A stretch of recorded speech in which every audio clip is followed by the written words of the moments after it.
I had to kick my hoe out, she kept bringing up my bitch. We ain't here for feelings, bitch, you here to make me rich. What it do, my peoples, man? We back at it again, just like a crack addict. Yeah, my nigga, we back. So look, we got, it said teen executed his family over sleepover with girlfriend. Yeah, the title is just like, nigga, what? You feel me? You feel me? So get y'all shit, get y'all whatever y'all need to get through the video. And yeah, my nigga, we finna get straight into it off the bat. Physical evidence tying Raymond Childs III to those weapons. No fingerprints, no DNA. He shot his brother once in the back of the head as he was watching television. Next to Elijah in bed was Elijah's girlfriend, Kiara Hawkins. The defendant shot her once through her right ear. A teenager killed nearly his entire family, all because he left home without permission. An Indiana jury has just convicted now 21-year-old Raymond Childs III of murdering 6 people, including... Hey, I ain't gonna lie, bro. He need, you feel me? He need to get his shit ended, like his life ended. I ain't gonna lie to you, because it's like, come on, bro. Like, even you getting accused of killing your own family, it's like, come on, bro. All of them. If it was just like, you feel me, like one, like a, you feel me, like a male encounter, you feel me, like they got into it or something, but you killed, you chipped all of him. Oh yeah, bro. Yeah, bro. Ain't none of them games. And like, come on, bro. Hell no. Including a pregnant woman who was nearly due to give birth amid what prosecutors allege was an argument that turned deadly. We're going to sit down with criminal defense attorney Bob Bianchi to get to the bottom of this case and look ahead to the sentence. He did it, you feel me? That nigga did it. You feel me? That nigga need to get his, like, come on, bro. Like, and women too, nigga. A part of your family who probably, like, really fuck with you or something, like, who probably, like, would be there if you was in a bad position. You just left home. You feel me? Like, I don't know all the facts. We're only 41 second sin, but it's like, come on, bro. You feel me though? Sing. Welcome to Sidebar, presented by Law and Crime. I'm Jesse Weber. A jury deliberated for just about 3 hours before convicting 21-year-old Indiana man Raymond Childs III of 6 counts of murder in the brutal slaying of his own family members. Damn. His conviction came months after a judge declared... Look at this stupid nigga. Like, come on, bro. You feel me though? Just ended lives, and somebody was pregnant too. That's uncalled for at that point. You feel me? This nigga need to, like, you feel me? Like, I don't, if bro's still living up in jail, them niggas suck. You feel me? Them niggas suck. A mistrial the first time around after a witness in his first trial verbally confronted him in front of the jury. So the 21-year-old, he was arrested a day after this horrific crime back in January of 2021, where he fatally shot his father, Raymond Childs Jr., his stepmother, Kazi, the couple's daughter, Rita, son, Elijah, and Elijah's 19-year-old girlfriend, Kiara Hawkins, who was pregnant. She was just about to give birth. Now, there was one lone survivor of this absolutely heinous attack, and that was Childs' 15-year-old brother, who in court documents is referenced only by the initials XC. He was shot, but he was able to flee the house and escape the gunfire. Now, according to the probable cause affidavit obtained by Law and Crime, XC told police what happened when he was rushed to the hospital. When XC was asked who shot him, he stated, Raymond Ronald Lee Childs III. And it actually gets more heartbreaking from there, because when he's asked about his parents, this is what he says. When medical staff spoke with XC about locating his parents so that they could provide further medical care, XC stated, he shot them, I think they're dead. And XC was just 15 years old. But he's not only just a lone survivor of this attack, but he is a key witness who provided firsthand information to police and prosecutors about the brutality that had... And that's fucked up, and people say that, and he 15, and niggas want to hold that. I don't think niggas holding that, you feel me, but people want to hold that don't tell against your family. In this situation, bro, got to. You feel me? It's not like, nigga, the nigga didn't kill his whole family. You feel me? He got to say what happened. Because At 15 years old, of course, if like nigga killed your whole, and that's your brother too, that's something different, my nigga. That's something different, and it's like that's what your parents, and it sound like I don't know. Like I'm gonna get more into it. I'm gonna stop talking, but this shit fucked up, bro. We'll get back to that in a second, but I have to address what's the lingering question here. I'm sure all of you have. Why? What could have possibly led Childs Dumbass to literally execute almost his entire family? Apparently, it was due to a spat over whether he could stay the night at his girlfriend's home.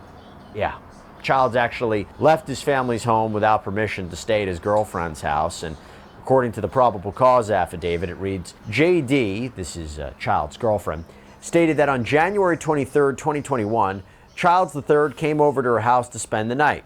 While he was there, he got a phone call from his dad telling him to come home. JD stated that sometime between 2 a.m. and 3 a.m. in the morning on January 24th, Childs III drove back over to the house in a white Chrysler. Childs III stated that his father had kicked him out. But we know that version of events is not true because Childs had actually gone home to kill his family before coming back to his girlfriend's house. To be clear, she didn't know about this when he came back, but a surprising phone alert would sooner raise some suspicions for her. Why? It says, the probable cause affidavit, about 30 minutes after Childs III arrived back at JD's home, JD received an alert on her Citizens app that there had been a shooting on 36th Street. Soon after, there was another alert regarding a shooting on Adams Street, and this is where the family lived. JD asked Childs III if he knew anything about the shooting, and he said no. Now, if this isn't enough evidence so far that something terribly wrong had occurred, there is yet another suspicious situation that arises, this time when JD drives Childs to a different residence in her Chevy Impala following the sleepover. Listen to this part of the affidavit about the evidence that Childs actually left behind, wrapped in a bundle of clothes. Quote, when they left, Childs III placed the clothes by his feet in JD's car. When they got to where Childs III wanted to go, he took the clothes with him. Shortly after JD pulled off, she hit the brakes and saw a magazine clip, meaning a firearm magazine clip, fly forward on the passenger's floorboard of her Impala. Detectives, they obtained a search warrant on the girlfriend's vehicle. They did indeed recover this magazine clip that you can see right there. And detectives then tracked down Childs, arrested him after taking him to their homicide office. Now, I had mentioned earlier that Childs' younger brother, 15-year-old XC, would prove to be a very vital witness. But a few days after this incident, detectives talked with him more at the hospital, and he told them the exact timeline of the shooting as he saw it from inside that home. Quote, XC told them that before the shooting, his father had asked him to put some water in a bottle, so he went to the bathroom to fill it. At that point, he heard 2 gunshots. His father got out of bed, ran to the stairs, and said, "What was that?" He then heard his sister RC say, "Raymond shot Elijah." Another gunshot went off, and he heard his dad say, "I'm sorry, Raymond, I love you." Wow. Now, XC was still inside the bathroom, makes his escape at this point, but Childs chases him outside. He even offered his older brother money to not kill him, promised he wouldn't say anything, but Childs shoots him in the leg, shoots him again in the arm. And XC was somehow able to make it into a neighbor's home until police arrived, and he was rushed to the hospital. He made a miraculous recovery despite being in quite serious critical condition. And as for the firearm in this case, there were actually 2 that were used. Police were able to recover one in the basement of the family's home, and the other they were able to retrieve after they received a call from a person who actually picked up Childs after the murder. He apparently told police when Childs III got into the truck, he was armed with a Draco firearm that AV recognized as belonging to Raymond Childs Jr. AV told Childs III to give him the gun because AV had a permit to carry the firearm, and Childs III complied. This witness, known as AV, then handed that weapon over to police. And you can see it pictured there. Police were able to match some of the spent shell casings found at the scene to the weapon. And then it's like, bro, like you wouldn't expect this. Like, you feel me? You raise your child up, and then it's like they didn't say no foul play was happening up in the house. They didn't say he was really going through. He was able to drive. You feel me? He was able to drive. So if he was able to, like, come on, bro, like, They didn't say no foul play was going on or no nothing. Like, you feel me? Like, nigga just didn't want to stay home, and you 21. You feel me?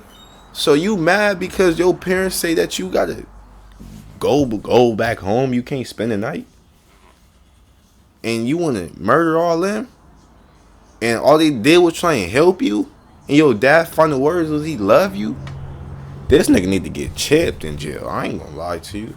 It's like, you done did some shit that, like, come on, bro. And you had a good family. It was no foul play. Like, from like the little brother didn't say, oh, it was, you know, you feel me, the father been hitting on them before. Like, come on, bro. Like, and then you shot your little, like, you ran him down too.